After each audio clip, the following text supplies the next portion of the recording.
Hi there, this is Colonel Robert Parker. You're listening to This Is Awesome Wrestling Show. It don't get no better than this.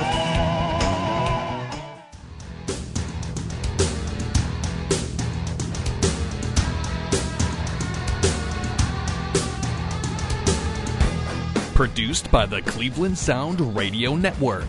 Here is the This Is Awesome Wrestling Show, hosted by Glenn Moore and Steve Guy.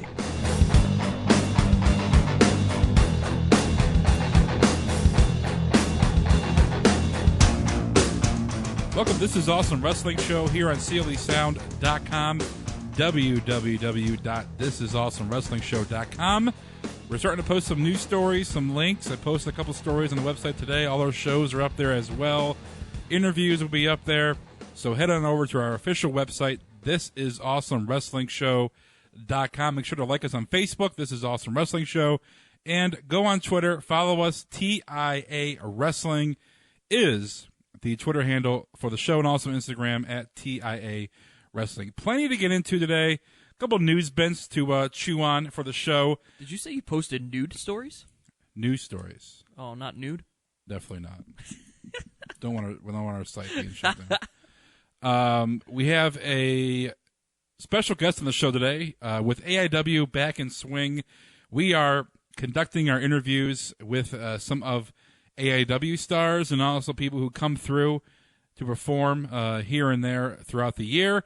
And this week, kicking off our interview series of 2016, we have Colonel Robert Parker, also known as Tennessee Lee, from his days in WWF, and his real name is Robert Fuller. So we have a good 35-minute conversation with him. That will be coming up very, very shortly. But it was great to sit down with Colonel Robert Parker, one of the best managers in wrestling history. So we have that coming up for you here in This Is Awesome Wrestling Show. This past Friday, AIW, their first show of the year. We also got interviews with Tyson Dukes and Heidi Lovelace on the show. So look for those in the coming weeks. And then March 5th, they have a show as well with a couple newbies for AIW that we'll be interviewing, hopefully Homicide and then Rockstar Spud. So look for that, March 5th. AIWrestling.com is the website for all your AIW needs. So AIW put on a great show. We were interviewing a lot, so I missed most of the show, but whatever I caught was obviously great. But it was very weird to see no Johnny Gargano at AIW show, especially the first show of the year. He was out getting the major bucks down in Texas, so you go where the money goes. But he was down in Texas, but it was weird to see an AIW show without the man that is basically the face of AIW. But your thoughts on the show? You saw more of it than I did. Yeah, it was a good show, and on top of that, I think the one thing to commend John Thorne, hashtag Get John Thorne Famous, and all these other guys in AIW on is the fact that they had a couple of cancellations in this show due to the weather. Alex Shelley couldn't make it, so Eddie Kingston, our boy, actually had to go twice. And he did a great job in the first match, opening up a 6-man match, helping put some of the younger guys over, teaching them a little bit. And then he went one-on-one with Candice LeRae later on in the show to replace Alex Shelley. And then Colin Delaney could not make it. So we didn't exactly get the tag team title match that we were hoping for, that he was supposed to appear in there. And so they had to kind of make do with that one. But still, under duress, so to speak, with those cancellations on the fly. And John and the boys having to switch up the lineup quite a bit there, and in terms of even where the matches went and the flow of the show, and I thought they still did a great job. The crowd loved it. One of the coolest things ever, this is what's great about AIW and the fans there, one of the biggest pops of the night, Pedro. Yeah, it was great to see Pedro. The original back. ring announcer. Him coming out to a huge pop, I thought was hilarious. But the final match, the title match, Ethan Page, Josh Prohibition, great job right there. Probably, at least from what I saw, again, we didn't get to see everything. Probably match of the night, though, was just excellent. We have some news tidbits to get into really quick. Our interview with Mr. Colonel Robert Parker will go a majority of the show. And also, Bunkhouse Buck was at AIW Friday too. That's right. He couldn't make it either. So, Wade Barrett, there is a news report coming out of ProWrestlingSheet.com. A Ryan over there, a good friend of mine who worked at TMZ in the entertainment department, is now has his own wrestling website, and Wrestling Schweb podcast as well. He is reporting, it's been circulating that Wade Barrett possibly could be, his time is short with WWE. It is confirmed that he is not going to be re-signing his contract, which ends in June/July. So that means Wade Barrett will be making his way through the indie scene, probably going to be signing probably a fat contract. Maybe someone overseas, could be making any rounds in Japan. Ring of Honor could possibly be something if the money is right. But Wade Barrett not happy with the way that he is being used with WWE. And, I think it's a little bit mixture of both, him not being happy, and I get WWE side because he is not reliable when it comes to injury. He's always injured. Been injured multiple times. He it seems like some of his in fact he's injured right now, is he not? Yeah. Some of his gimmicks just haven't stuck. Yeah. He was king of the ring last year. But after that, really nothing. The whole bad news thing didn't really take off. Great to see him part of League of Nations, but like it's the injury bug doesn't help when you're always injured. But this is a guy that came on the scene, part of Nexus, that whole John Cena invasion angle with them tearing the ring, which led to Daniel Bryan getting fired from putting a tie around Justin Roberts' neck, and that whole spiel. So when that has happened, and I can't believe it's been almost 6 years since that has happened. But Wade Barrett, and people are like, "Oh, what's he going to do now? Is he going to go into acting because he's been in a few movies?" But you can make just as much money and pro wrestling tees and all, just being on your own. He's gonna be fine. He'll make that the money back from indie scene and booking dates and autographs and whatnot. So I mean he'll be fine. Yeah, I think that he's a guy who you could easily see quickly transitioning over and going to New Japan, Pro Wrestling or Ring of Honor. Like you had said, either one of those I think would eat him up, and he'll just go right to. Or hey, maybe we see him go the way of Drew Galloway, who quickly shifted gears, went over to TNA, and is doing fantastic things there. But he's that guy that definitely has a whole realm of possibilities outside WWE. Yeah. And maybe the scheduling of those other things end up kind of reigniting his career, because the WWE schedule is very grueling. And maybe a smaller schedule like this where he gets to dictate it but still make the money, maybe he stays away from the injuries by working a little bit less from going to some of these other promotions and just booking indies when he'd like to.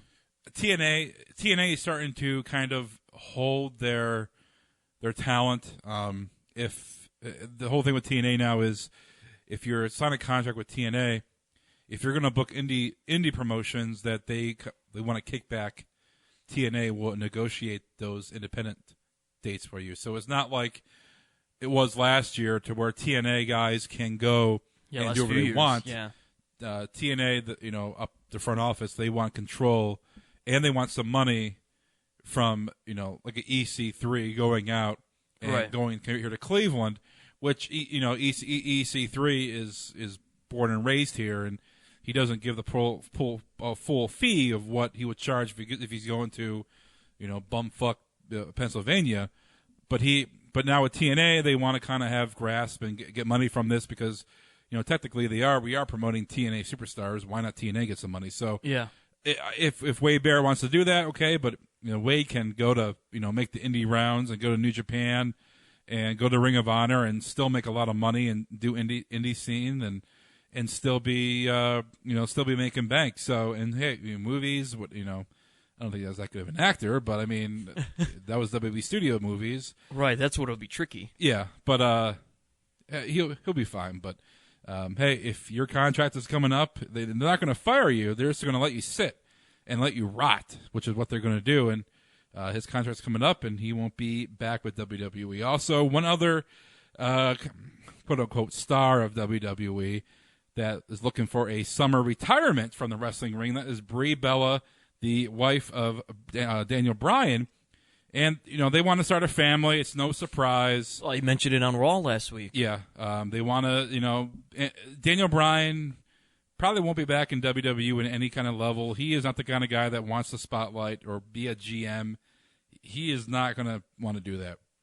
He is fine with money. He is, he's one of the guys that will be living in the woods and living off the land, and his wife has no problem, and they'll have kids, and they'll be happy. So I'm not surprised Brie is that far behind as well. So Good Morning America this morning, she said that it's going to be near future that she will be retiring. So, hey, kudos to her and Daniel Bryan. Well, and I think with Nikki's career being up in the air as well, coming back from this surgery, it's the Bellas each had their individual run in singles, but there's, it's the Bellas, right?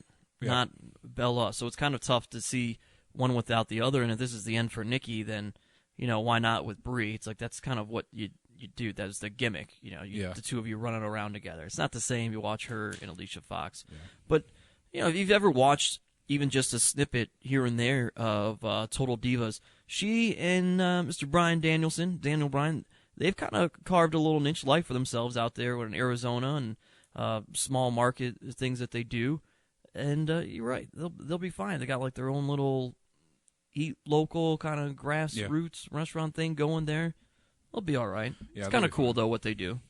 And we talked about this with Heidi Lovelace in our interview, which we play in a couple of weeks. But talk about the Bella twins were not wrestlers; they were good-looking twins. And they trained to be wrestlers is because they were good looking. And if you watch some of their matches early on, they were just god awful. Awful. And they still aren't even more. They're better, but the bar was set low.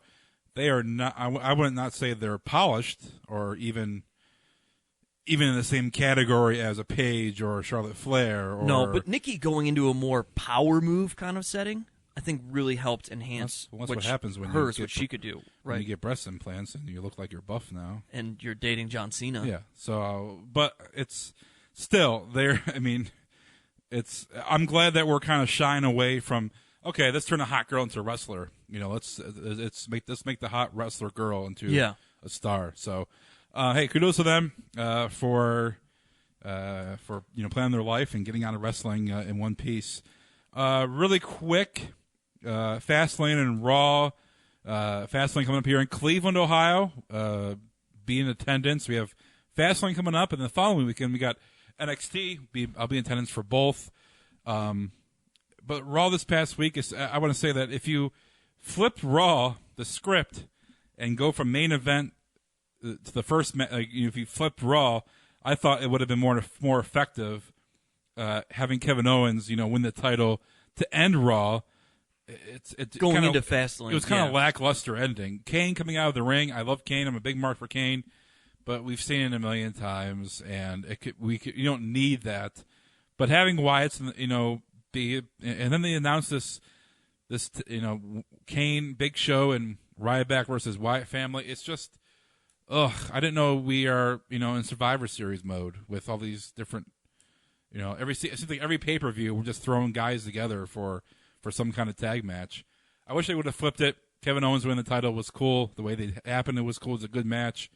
But not a spectacular Raw to go into the, the last show going to WrestleMania. Not a great go-home show. Yeah. I mean, at least you see that the IC title will probably get defended then instead at Fastlane. That's nice. The only thing that I would disagree with in terms of if you had that last, you don't get that nice little fun moment when Ambrose comes out to rescue Reigns from getting beat down by the Dudley Boys, and then Ambrose puts him in the dirty deeds, like, hey, I could do this to you if I wanted to. That's kind of a fun little teaser moment there. So I think that was necessary and good going into it. I'm saying just flip the show. But I understand what you mean otherwise. But I just don't know where you would put that then is the only thing. Because it's like a necessary evil that you kind of have to have that quick little moment. Flip the show. You just flip it. Oh, but leave that still in the middle. Yeah. Is that what you're saying? Yeah. I got you. Still make it correlate with the Dudley Boys. I got you. Yeah, But, still correlate with everything. But because everything else is probably fine. You're right. Yeah. Yeah, I get you. Yeah. I don't know what's gonna. Yeah, the Wyatt thing kind of a throwaway. Maybe it's just to put the Wyatts on, like, hey, we can put them on a bigger stage so that you can set up Bray Wyatt and Brock Lesnar, which I think is what's going to happen. I don't. Or it could be. Is Ryback going to make a heel turn now that he's wearing this all black getup? I would predict it's a Undertaker. Undertaker's going to make an appearance. And it's going to lead to something with Undertaker. And he takes Strowman. on who? Undertaker, Strowman? Probably. I don't know. At one point, I had read something. Maybe I heard something on a podcast somewhere. I don't know, but I thought it was thrown out there, Ryback and Undertaker. And I thought that this is a roundabout way to get to that. I'm not interested in any kind of match with Undertaker. I'm not really either. It's just too soon for Strowman. You haven't told me enough of his story yet for me to care that he's going to take on the Undertaker. He's not even decent in the ring. He's not polished. Yeah. He can't carry a match. You need someone out there that has enough power to carry the match. Strowman and Big Show was just like two cars colliding. Like, I don't want to see that. It's fun sometimes, but for about 5, maybe 7 minutes. That's not a long match. Which an Undertaker match at WrestleMania. And Taker's old. Traditionally Taker goes can't longer. move around that much. You need someone who can move around. And Strowman looks like he has 2 left legs. So, I mean, it's... And we already saw the Brothers of Destruction versus the Wyatt family. Yeah. We don't need that again. It's just, I don't get the Wyatt family. Is your boy Kane is Undertaker going to come rescue them, and then your boy Kane's going to turn on the Undertaker at Fastlane? No, there's not going to be a heel turn thing. No. Kane Taker at WrestleMania? No. I wouldn't want to see that match. In a retirement casket match? No. Now we're getting crazy. All right. I wouldn't want to see it either. Just throwing it out there. We're going to be talking some Cedric Alexander after the interview. Also, Michelle Beadle back in good graces with the WWE. Well, more like WWE back in good graces with Michelle Beadle. And then we'll talk some this cruiserweight global thing they got going on. Ugh. And then also we'll talk some. Try to talk to Scott Steiner. Try to give him a call. Yeah, after the because break. Well, we did see Missy Hyatt this past weekend, former manager of the Steiners. Well, Colonel Parker also managed the Steiner brothers. That's true. So we'll try to give Steiner a call. Maybe he'll answer, maybe he won't. But let's go into our interview with Colonel Robert Parker, also known as Tennessee Lee from days in WWF. Had a great conversation with the Colonel about wrestling, his days with Jerry Lawler back in Tennessee. Also, the state of being a manager in professional wrestling nowadays, and he has some great stories. So sit back and enjoy our interview with Colonel Robert Parker right here. This is Awesome Wrestling Show.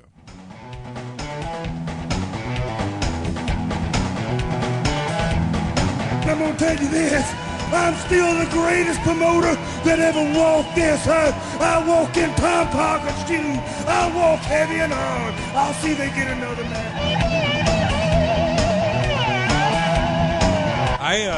Before we get started, I'm only, 32, but I got introduced to you as Tennessee Lee, introducing Jeff Jarrett in WWF. So, then I had to watch the network to get to, Colonel Parker with WCW and Stud Stable, Harlem Heat, all the old school stuff. But I always, when Tony Schimmel would, say the world's greatest promoter, Tennessee Lee, and then you do, all right, Albany, New York. That's the thing that I worry about the most. When I was in WCW, I was there from 1991 until about 97. Yeah. And I had great years and a ton of fun there, starting off with Sid Vicious. And Sid, boy, that's a hot ticket to be riding around in the car with 5 days a week. I mean, Sid, he wasn't short on his steroids. He's a little bit crazy. I can tell you about 100 stories with that, but it'd take several hours. You probably don't have that much time. But what I was going to say is that, if you look to 1997 and then 1998 when I did Tennessee Lee with Double J up there in New York, that when I look back on it now and I say, okay, 98, 2008, 2000, it's 20 years ago. Jeez. When I see these kids come in and they're 15, 16 years old, walk by, and I said, how in the world could they know who I'm at? That they weren't even born when I was a big name in wrestling. Thank goodness for the network. They can go back and watch all the old school stuff and be educated on who you were and what you've done. Yeah, and still around now. I'm glad Vince McMahon got hold of all that stuff because you'll have a chance to see it now. Yeah, definitely. Otherwise it might have just gotten buried somewhere. Yeah. But it's great that he's gotten hold of it, and now it's going to be aired, and I got a new future there, guys. Yeah. If you're listening right now, and we already started the podcast, we have Robert Fuller, also known as Tennessee Lee, Colonel Robert Parker, here at AIW. You're part of the stud stable, managing him, and I'm disappointed. Last time you were here, they didn't give you a mic and have you, spit your game on the mic, because that's what I was introduced to you as. Like I said, Tennessee Lee, but I'm gonna have you get the mic. Now, in fairness, if I may, I was the ring announcer when he was here. I did hand him the mic. He did introduce himself tell me how to introduce him. Yeah. That's right. At least for me, that was a highlight. They didn't have it in my contract. Didn't have it in my contract, so I got an easy night. Not really. I had a chance to work with a great bunch over here, and it was a lot of fun.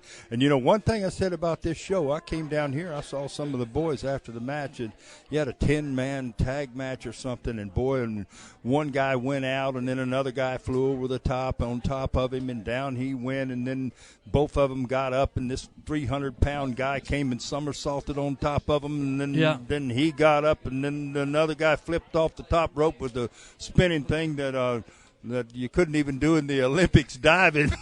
And on top of those guys, and I sat there and I found myself going, ooh, no, oh gosh. But, it looked like everybody was getting murdered, and I said, listen, I've been to the Circus Olay, but I came down and told the guys, I said, gosh, guys, Circus Olay is nothing. That you guys tore the house down. I mean, it's just outrageous. That this is a great show. I got to hand it to the guys here that put this thing on. That they got a great bunch of guys, and it's very entertaining. Yeah, very entertaining. I've been around of talent, and from different parts of the country and different backgrounds and careers, all coming here for a show here in Cleveland. It's a lot of talent. Yeah, it is. I'll tell you what. It's 35 guys beating their brains out. I said at the end of the night, the hospital will be full of guys. But they're all in shape. They're all good kids, and you got a good bunch here. We want to talk about you and your career. Obviously, you're also a wrestler, but people know you as a manager. Nowadays, you don't see that many managers really now in professional wrestling. WWE. Is the role of a manager maybe not needed anymore to get to help guys get over, or is it just the times are changing? Or maybe just not utilized properly. You know what happened with managers, and the reason for them in the first place is that you'd get this great piece of talent, and he wouldn't be able to talk. Mm-hmm. And so you'd get a manager for him to do his talking, and then particularly if he's an enormous guy or he has something really special about him physically, then he can just support himself in the ring, and then you have the manager do all the talking, and of course the manager then allowing the effort to help him win when he's in trouble a little bit, and the business has changed a lot where that's concerned, and they went to girls. What happened, even with Vince McMahon, I got replaced with Double J by a girl. Right. Deborah. Yeah, Deborah. And part of that might have been that Jeff Jarrett fell in love with Deborah, and then. But I'm not sure that's good. Don't quote me on that. That might not be it at all, but it is the fact that they were moving to a lady and using girls more and doing more with girls, and Vince was talking to me during that time about working in his office, and when they replaced me with Deborah, I was supposed to go in the office. Mm-hmm. But as they sat down and spoke to me, they said, well, we're not into the old school, and we like new ideas, and we like it. As a matter of fact, I was replacing Jim Cornette. They were coming to replace Jim Cornette, and they were talking about, maybe the old school thing, and I just sat there puzzled. I looked them in the face, and I was thinking, my gosh, what are you talking about? That I'm the old school if there ever was one. Yeah. And if I'm going to give you anything, then it's going to be some type of idea that emotionally gets the fans involved, right. And or something. If you guys aren't going there, then if you're in that place in the business where you want action and you want guys to just bang bang bang bang bang all around, and everybody's right back up, and guys take falls, I see it, and it's outrageous. I say, God, it killed him, and he's back up in 15 seconds. Yeah. Yeah. I just, as a manager, if I'm bringing up a young guy and I'm doing his talking and I'm handling him, and I'm going to say, hey, guy, we need to get this together. You're going too fast. You're not selling anything. I need more out of you than what we're getting, and you try to make improvement. And that's what I did with guys that I started out with Cactus Jack, back with Jarrett, back when Jack wouldn't say a word. Now he does stand-up comedy all around the country. Yeah. I went to see his show. I couldn't believe it. He talked for 90 seconds. In jokes, telling joke after joke. But I remember when I'd say, Jack, I need you to do a one-liner. No, I'd rather die. And I'd say, no, one line. Give me one line.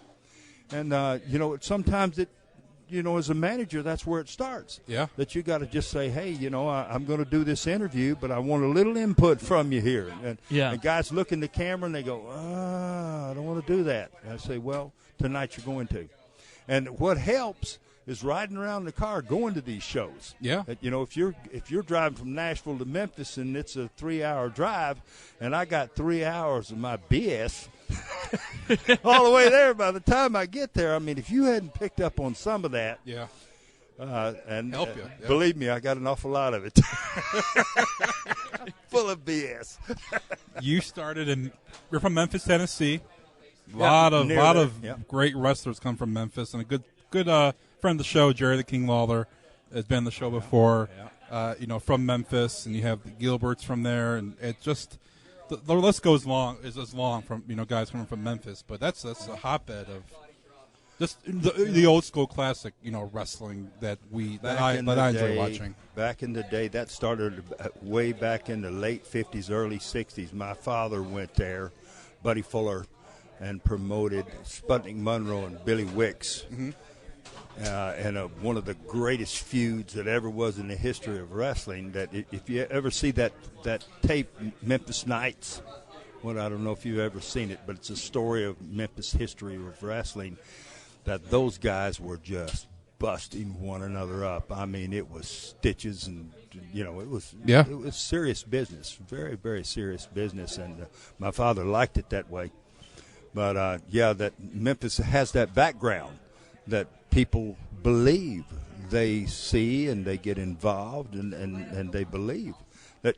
I'll give you guys an instant of something. If you're thinking about booking a program or having the people get interested in your show or something that you're trying to develop and that you're trying to do as a promoter, that I have a instance here that might help you a little bit. That my brother and I were promoting in Knoxville, and we had this program going where we were pushing Ron to be the world's champion, and Dory Funk was the world's champion at that time, and that we had Dory coming in, and so we put a tournament on the week before Dory was to come in to see who was to wrestle him. And my brother was always the guy most likely to succeed. He was 6'10", 265 pounds, great big guy, spoke well on the TV, had everything going for him. So we were going to put that match together the following week. So we had 3 world champions, former world champions, on our card in a tournament. And I was against Terry Funk in the tournament, and then Ron had to wrestle one of the world champions also, and that I got on TV, and I just near broke down in tears, saying that it's the most important thing I'll ever do in my entire life, wrestling Terry Funk and taking him out of this tournament, because my brother can't beat 3 world champions.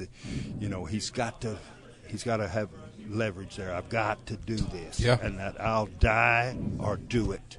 I'll take Terry Funk out of this dadgum tournament. And we went out and we worked a match, me and Terry, where it was a 25-minute killing match. It's one of the hardest matches I ever had in my entire life. It just tore the house down. And on the end, Terry hooked me in a Boston Crab near the corner. The referee's down asking me, do I quit? And Terry leans over, puts his head in the corner, and gets leverage where he can put more pressure on me. And I'm dying, and I give up. I quit. Well, this audience in Knoxville, they literally loved me, and they loved my brother. And they knew what happened to me, and everybody it just killed them. It killed their hearts. They knew how much it meant to me, and I was exhausted. So I fell over exhausted. I couldn't get up from the match, and my brother's standing in the back of the building. We don't even have this programmed, and he sees me and he says, "Oh my God, my brother's having a heart attack." And so he comes down to the ring, and he climbs in the ring, and he says, "Hey man, are you all right?" And I said, "I can't. I'm exhausted. I can't get up. I can't get up." And the people are all watching this. Yeah. And he takes me and he just kind of tries to sit me up, and I don't have any energy to come up. And and people are looking and they're just going, "Good God, this is serious." And when my brother finally got me to my feet, I'm telling you guys, the place busted apart. I mean, it's the reaching into the heart of the audience that just gets so involved that they're on the edge of that seat, then they're standing, then they're moving toward the ring. Yeah. And if you can get that and get that picture painted, and then my brother goes out, beats the 2 champions and beats Terry Funk. Yeah. And the next week he's got Dory. Well, it's no wonder we sold 14 times. Oh, yeah. And that wasn't a 1-week deal. That's the way we ran our business. That we got into the hearts of the people, and it was done in a different way than what you see in the business today. Well, it sounds like you like the action. Your preference still, in terms of what professional wrestling or sports entertainment, whatever you want to call it, is the emotional side. Get that emotional investment, right? Yeah, it is. I mean, it's what we call in our business called sympathy. It's the sympathy. I mean, if you are so strong and you're so good and you're so outrageously wonderful, you cannot be close to the people's heart. Right. I mean, you really can't do it if you don't have a place that you can provide they can have sympathy for you. Yeah. You don't have a reaction with them. You need that assistance, like with your story, right? So what you're saying is, like, your brother was large, big guy, so you almost need the assistance in a previous story and the whole thing, like how he helped you, right? He Exactly. got that because he was your brother in that moment. Exactly. And even though he went on to beat all 3 guys and meet Dory the following week, I was probably a bigger star than him. And it's just, that's the way we tried to paint the picture. You didn't have to win. Yeah. The sympathy was important. And we don't get much of that today. No.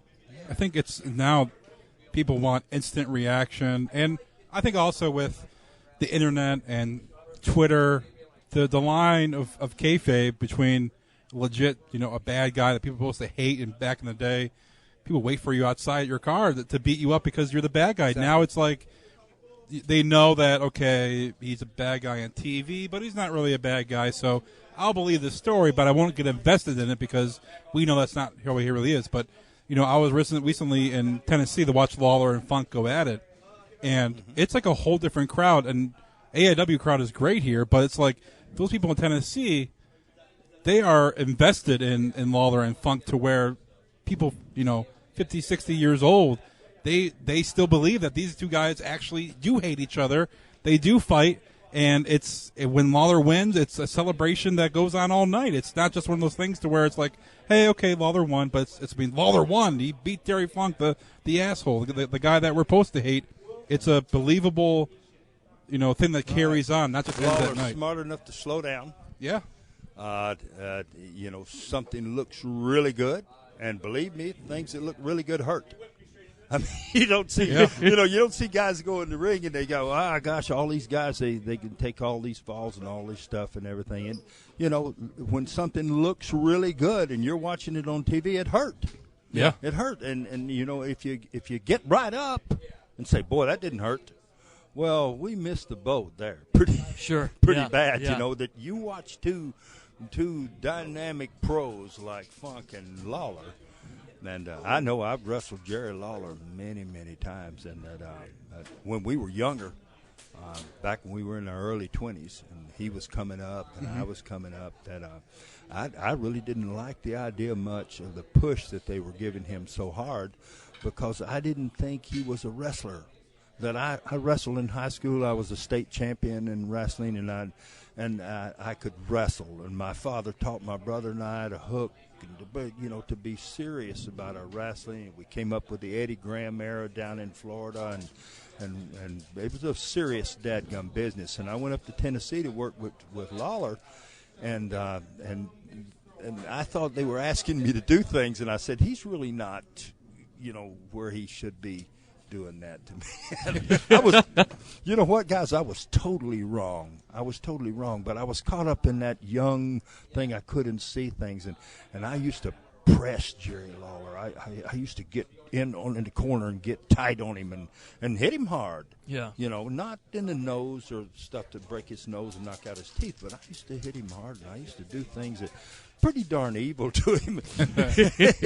and I didn't at that time see the picture. Now today I look at Jerry Lawler and I say, oh my gosh, one of the greatest of all time, and that we could have had much better matches together had not been so sensitive about what they wanted me to do with him at that particular time, because if I'd have just settled down and worked with him and today I realize it 100%.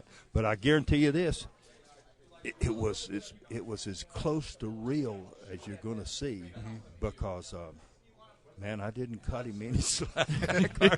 and I'll tell you what, too, guys, I had guys that did that to me too. Yeah. So, but that's good, because you there. didn't cut him any slack, because if you did, maybe he learned something in that whole in your matches with him, that maybe you were a little more physical, a little more into it. Maybe if you didn't, maybe you took back. Maybe he didn't learn something. Maybe he did take away from those matches. He learned he didn't want to work with me. He went and told Jerry Jarrett maybe he'd take him out of the deal. I thought, boy, I'm a pretty big star up here, and all. I'm making, early 70s, $1,000, $1,500 a week, and they take me away from Lawler, and all of a sudden I'm making $600. And I'm saying, well, maybe that wasn't such a good deal. Maybe I ought to go back and kind of make this Lawler thing work. Going from obviously living through, experiencing, being a part of that old school, and being involved in the territories back then, what are some of the differences, for better or worse, than the territory environment and what you see now that you're around the, what now is referred to as being the indies, the independent circuit? You know what? It's pretty much the same. What I see on Vince, or when I come over here. And when I come over here and work, I see guys trying to come up, trying to get someplace. They don't really, a lot of times, have someone to sit beside them and say, hey, let's do this a little different. You did this. To criticize their match, not really criticize, but to school them on what's going on. And so they just come back and do it the next week and do it the next week. With Vince, I think Vince has gone a little bit too much toward, certainly toward ladies. That I'll tell you, I could take one of his girls and if he has a junior heavyweight champion, and take one of his girls and call her the $1 Million Baby, my $1 Million Baby, and bring her, and she's going to be the junior heavyweight champion. She's going to beat the guy, all the guys, and paint the picture that she can't beat the guy. But the point is, with me in the corner and my devious way of doing things, she can beat the guy. And then the guy's very, very irritated because who wants to be beaten by the girl? Yeah. And then start the storyline. And no matter what he does, he cannot beat the girl. And I'll tell you what, guys. I'll tell you, slow it down, tell a story, and instead of having 20 girls having girls matches, I'll take one girl and draw more money with her than. So you'd like to see some of these girls that are on the roster right now who can perform with the best of them. So you would rather see them do the intergender matches then? You know what? I see it here. Yeah, well, yeah, They do it works it. here, but they won't do it in WWE because the whole guy. They do it here. girl You got to thing, be but careful. Sure. Not do it too much. Okay. But I'll tell you what. And, if it's planned properly, put in the right contents, and like I was just telling you. Yeah. Something like that, and you can get away with that, and you can even really do big business with it. But you got to be careful with too much of it. And a lot of times I see with Vince, I think his card is a little bit too much. He's lost that seriousness, and it's very hard to get that. Yeah. So Yeah. you got to go back and start over again. Back when I was in WCW, I worked in the office for about 5 months when Eric Bischoff was there, and they had Johnny B. Bad in there at that time, and they had spent so much money on him. They were giving him so much money, and they were shoving him, and when they checked the numbers and all, he wasn't getting over. He because there's something about his character. They was using him as a babyface, but he wasn't getting over because he couldn't connect with the people, and so I went in the office. I said, "Okay, guys," I said, let's put him through hell on earth. First, let's shave his head." And they said, "Shave his head? He's beautiful." The thing. I said, "I don't care." I said, "That's the beauty of it." Yeah. I said, I want to put him in a hair match. And then I want to bring his girl on the deal there, and I really like to shave her head. Maybe not, but I said, let's make him a mountain to climb that's just unclimbable, and let's get the people involved in his character. That he's too big for them, but he's not big. He's a little guy with a fancy little. Character that was running around with that, Johnny B. Bad. They said, "But we love him so much." I said, "Well, then make him somebody." Right. Yeah. Hair grows back, by the way. For some. For some. That's good. That's good. One time, I got to tell you this real quick. I was booking in Dothan, Alabama, back in the old Continental days, and I wanted to take 6 months off, and so I had this match with Jerry Stubbs on TV, hair against hair, a television match. One of us is going to cut our hair. So Jerry comes in, he's got this stuff in a jar, and he says, "If I beat you, I don't want to cut your hair. I want to put this stuff on your head, and it's going to take your hair off. It'll never come back." Yeah. Well, those stopped to do. So I did, well, who cares? I'm not going to lose, So we had a TV match. And in the match, these guys get involved and the stuff happens. And I wind up getting the stuff on my head, but I didn't lose. Yeah. And in my eyes. So what it was, I had Nair in a jar, and I went in the bathroom there at the TV station. They went to commercial. And I took the Nair, put it all over the top of my head. And I went in, I just pulled a little bit of hair here and there, and finally, bam, the hair starts coming out. So I said, ready. So I go back out for the interview, and I'm there, and I'm screaming with my eyes, dear God, he's blinded me. Forget the hair. Yeah. He's blinded me. And I can't see. But as I'm in my pain screaming, I pulling out my hair. And by the time my interview's over, I completely pull myself bald. I did. Like they didn't have to cut what he had. He'd put the stuff in my eye, and I was blind. He had blinded me, so I needed 6 months off. So I worked the gimmick that I was blind for the, for the 6 months, and and then I'm going to the doctor and I'm getting this stuff back. But the deal was that the stuff was real. Yeah. Because while writhing in pain and screaming, "I'll kill you," but I'm pulling my hair out while I'm doing it. Yeah. And when I get done, my hair is totally bald.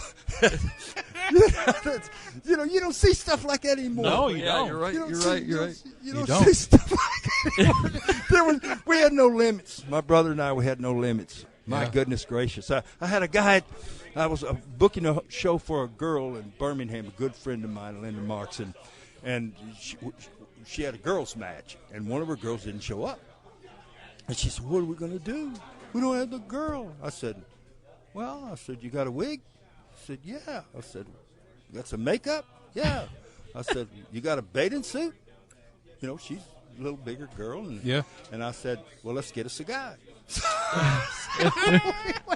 So we went, that morning, I got there at the airport that morning, and I said, "Hey, get us a guy." And we get this guy, and he's a great big son of a gun. And we put the wig on him and the makeup and all the stuff, and I bring this girl in. It was Telly Blanchard's daughter.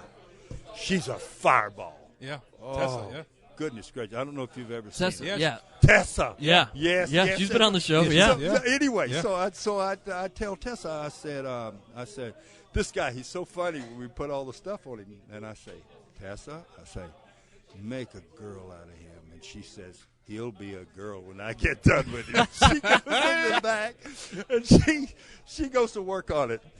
And, oh, man, he is rubbing up his body. And she gives him 15 women moves, the glamorous women do. Yeah.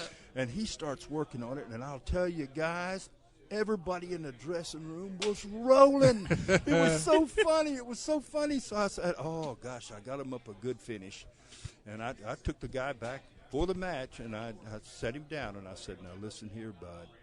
I said, this is your one chance at being a dynamic success. And I said, you look at these guys in this dressing room, and you're killing them. And I said, you go out to that ring, you leave it all out there. Don't you dare have something in here and not go out there and leave it out there for those people. I said, if you go out there and you do what she's shown you, and you do this finish that we have, it's going to be a memory you'll have all your life. And he said, I will. And boy, I went out there, and I swear, guys, it was the greatest thing I've ever seen in my entire life. Everybody in the car saying, oh, God, the crowd was rolling. It was funny, okay. Yeah. But, goodness gracious, it was good. That this guy turned out to be so good. And I give it all to Tessa. She was able to. Yeah. I said, man, I'd hire you as assistant booker. Throughout your managing career, we've kind of highlighted some of the people you've been with. Sid Vicious, Cactus Jack, or Mick Foley, the Harlem Heat. You got Vader. Jeff Jarrett, obviously. Is there one guy, if you had to, I guess, we're going to put you on the spot. Is there somebody that you were a favorite of, that you just loved going out there with because of whatever the rapport was, or because of the story that together you told? Oh, gosh, man. Sid was the reason for me getting into WCW. Really? I was working for Smoky Mountain Wrestling and working for my brother's hockey team as a marketing salesman in Cincinnati. He owned the Cincinnati Cyclones. And I would work 3 days there and then 3 days for the hockey team. And Sid called me and said, you want to go to Atlanta with me and Turner and do the Colonel thing? And so, I went in there. We went over to Memphis. We had the guy that made Elvis Presley's clothes. Yeah. Make us a suit. Suit cost me like $2,500. I said, boy, I'm deep in that deal now. But then I went on to, he had Van Hammer, and I went in and I did the thing with Van Hammer. I got this secret guy coming in, and Van Hammer jerked me around some, and I said, nobody ever touches me, and I'm going to send you out on this gurney. It'll be a Cadillac deal and all, and brought Sid in. And when I made the first interview for it, I did the interview in Colonel Parker's suit like Robert Fuller. And Sid had a fit, man. He said, Rob, no, I want Foghorn Leghorn. I said, oh, gosh, well, you should have said something. So I'm out buying Foghorn Leghorn cartoons and working on Foghorn Leghorn. I'm reading Mark Twain books. Yeah. So I can get some stuff, you get know. The hey, lingo. man, yeah. Why's a dog man's best friend? Yeah. Because its tail wags, not his tongue. Let me talk. You know, I'd use that stuff on Mean Gene Okerlund. Yeah. Know? So you know, I got to have 100 quotes like that because one just gets you by 1 week. You got to have another one. But, you know, after doing it for months, then, boy, all that just started. I started to get my own stuff. Boy, he's flying on you like a covey of quail and all kinds of stuff, you know, just my own things. Yeah. And so, you know, I give a lot of credit to Sid, and sometimes it was fun, sometimes it wasn't, but he was a great piece of talent for him. Had he not messed up there and had his little run in and stuff, then he and I would have had a great future in there. Had fun too with Austin. Had a lot of fun with Steve Austin. He and I, man, we were two tripsters driving down the road, man. Watch out, you drive by the car and you know anything can happen. Steve used to go out, he'd get a Kentucky Fried, he'd get chicken or something, and he'd get eat the bones and all the stuff, and we'd drink a whole bunch of beers, and we'd throw beers down the floorboard, and he'd save all the chicken and everything because he'd say, somebody go by, he'd say, hey, is that Sting? I say, I think it is. I said, but he got his family with him. I don't care. Pull up in front of him. You know, going down the interstate, and we'd go around, boy, and he'd start throwing them chicken bones and beers out. I mean, trying to hit the car. The next day we're at TV, and then Sting's going, what is wrong with you guys? And we say, well, you got a rental car. He says, no, that's my car. I got my family in the car. Oh. We just, you know, Steve, he was a ton of fun. So, you know, I had a lot of guys to deal with. An old Buck that was, you know, that comes down here with me. He's my cousin. And I got him that spot, and the bunkhouse Buck. And he came in first night, bunkhouse Buck. He was Jimmy Golden, you know, just the wrestler Jimmy Golden. He bought that outfit and tarred up his beard and the stuff he did and came in with that goofy look and everything. Him and Dick Slater, goodness gracious, what a tag team. And Terry Funk, throw Terry in that deal, man. It was crazy. Yeah. It was crazy. I had some great times, man. It's just Colonel Parker's the best thing that ever happened to me in my life. All right. We're going to let you go. We really appreciate you coming on the show. Hope to have you on again if you're back here with AIW. Yeah, absolutely. I'm sure there's a I had about 2 more hours in me, guys. I bet. That's why you got to come back. I wish we had 2 more hours. Come back. We'll definitely have you on again if you come back. Yeah, darn right. A lot of fun, guys. Thank you. Thank you.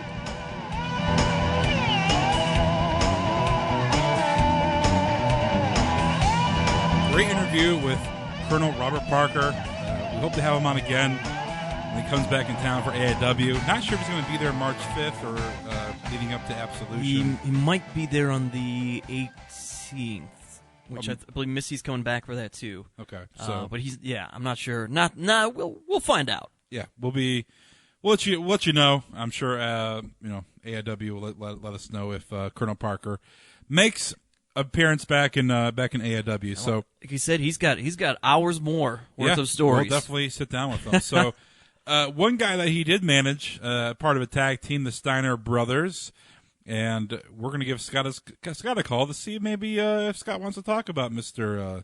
Colonel Robert Parker. So giving Scott a call. We've been doing this for almost a year. He has not answered whatsoever. And maybe he'll want to talk about the cruiserweights. He probably loves them. No, you don't think he does? No. Still nothing. What do you think weighs more, a cruiserweight or one of Scott Steiner's peaks? I know you want to know. All right. No Scott Steiner this week. This has been... I want to know how many shows we've done that we've called Scott Steiner and he's no not show. answering? So we are 0 for 45 probably. We should have had the Colonel call him and leave a voicemail. I don't think the Colonel Pie would have done that. I don't think so either. Being how old school he is, I don't think he would have let he would He have probably done that. would not. Especially a friend like that I'm sure he's friends with Steiner, so don't think that would have been a good idea at all. But would have been great. Would have been, but definitely I wanted to ask him to do that. A couple little tidbits before we wrap the show up this week. And next week we're going to let's do our Heidi Loveless interview next week. A Ring of Honor champion with them, and then also she has been the AIW Women's Champion since last year, and she sits down with us for an interview talking about her career, her young career, and a great conversation about intergender wrestling as well. So Heidi Loveless will be our guest next week. This is Awesome Wrestling Show. Cedric Alexander, a man that we've talked to. We interviewed him back in May. A guy that hasn't really been utilized that much in Ring of Honor lately, but a guy that was probably the hottest Vine That's right. going on with Absolution and performing his just blowing up Candice LeRae. Is performing his finisher on, like I said, Candice LeRae, but he had a NXT tryout this week, and not sure what that's going to be leading to, but he was a long list of people who was at NXT. But if you want to listen to our show, it's a link in the post. We'll link out to our interview with Cedric Alexander. A great conversation with him about the New Day. I want to get his thoughts on New Day, since New Day is now way over. Because we talked to him, New Day was in the toilet.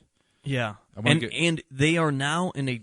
When we talked to him initially, New Day was still under that very gospel-y, stereotypical kind of thing that they were trying to do. And that's what he was really upset about. Yeah. And you get the sense that, especially with what Xavier Woods has done, because Xavier Woods has become a star out of this. And if I remember right back then, that's something that Cedric Alexander really wanted to see happen, was more of that, them get to actually showcase that they're intelligent and what they can do. So I would hope that he's happier with them now.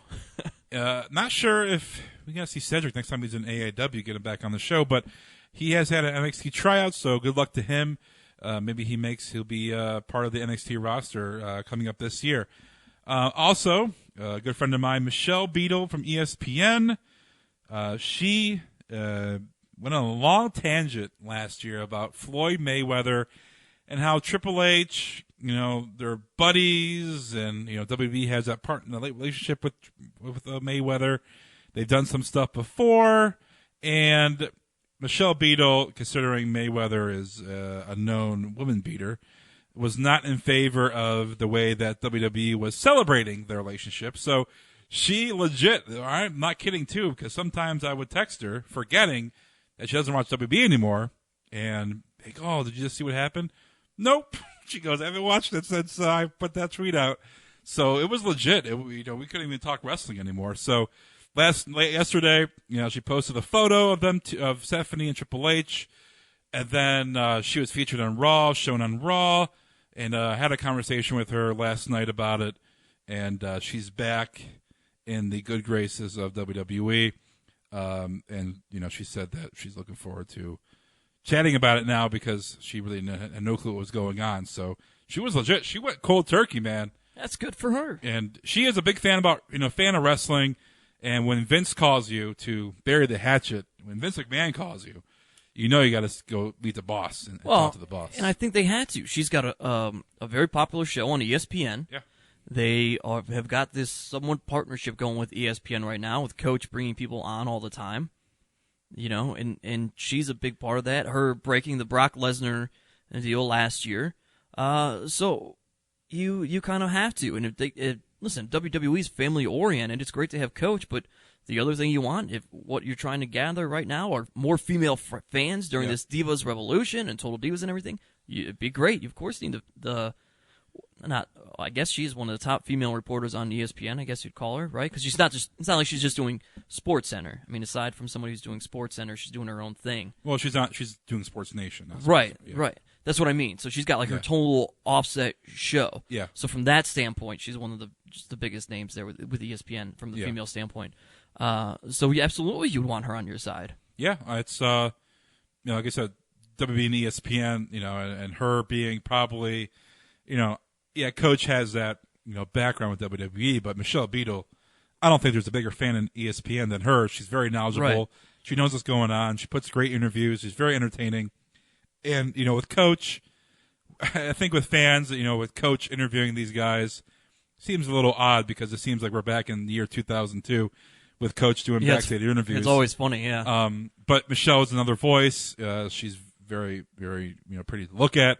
But it's great to see her back. She always had guys popping up on Sports Nation too. Oh yeah, and I think they miss it. I remember Roman Reigns showing up on there at one point. Yeah, she, WB treats her very, very well, and it was very interesting, talking with her and being like, how can you just do cold turkey? How can you just stop watching? I mean, even though if it was crap, and she is a lady of principle. I just couldn't, be away and not know what's going on, or. It's all over probably her feed and stuff. People tweeting at her and everything. So, but it's good to see her back, and we hope to get her on the show shortly too, to talk some wrestling because she always loves to do that. Now, WWE is having this cruiserweight tournament battle. What is this, Steve? It is a 32-man tournament, kicking off July 13th on the network, a network exclusive. It's just a fun little thing to do this summer. I think to determine who is the fun little thing. It's for the little guys. Yeah, for the cruiserweights. But it's it's gotten a lot of stars out of the cruiserweight division in the past. Listen, Chris Jericho at one time was a cruiserweight. AJ Styles probably could have been considered a cruiserweight. Heck, Daniel Bryan, who became your champion, was a cruiserweight. Rey Mysterio, cruiserweight. Cruiserweight division was huge in WCW. I think it will be fun. I think this is just a way for them to showcase a lot of talent from all over and not necessarily sign them to an NXT or WWE deal, but really see what's out there and see who generates interest from fans as well, I think. It's a great creative idea to do over the short term and not throw a ton of money at these guys and, almost like a safety net. It's basically a glorified tryout. Exactly. So that's exactly what I'm saying. It's basically like it's like that. It's good for the network. The thing is, though, back in even the 90s, to where you had that line. You had guys that were heavyweights, and the guys that went for the main big titles, and then you had even in WCW, you had the cruiserweights. They had like one or two matches, and they had some great flippy shit and stuff like that, but there's a line. But the cruiserweights don't always have to be, I know that's your go-to, but they don't always have to be flippy shit. Like, Chris Jericho has a couple, I guess, spots that are in the air or whatnot, but he's not like a flippy shit guy, but he comes from the cruiserweight background. I'm talking about small guys, and when I think cruiserweights, I think of Psychosis. Those guys. So there's always a fine line.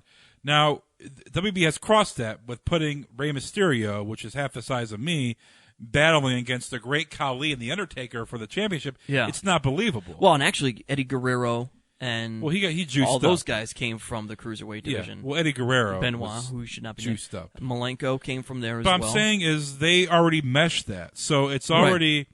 Daniel Bryan is, is a champion. So they have these guys who are under 200 pounds already competing against the big boys and, the norm when it comes to guys battling for major titles. So now they're going to go back and kind of feature the guys that are small, call them cruiserweights. It's kind of like going backwards because you already pushed the line. That line's gone now with all these guys, Kalisto battling for the Money in the Bank to be title. Like, no, it should be a line. But you know what WWE does? They do, to the average fan, they do an excellent job of making you remember or not remember certain things.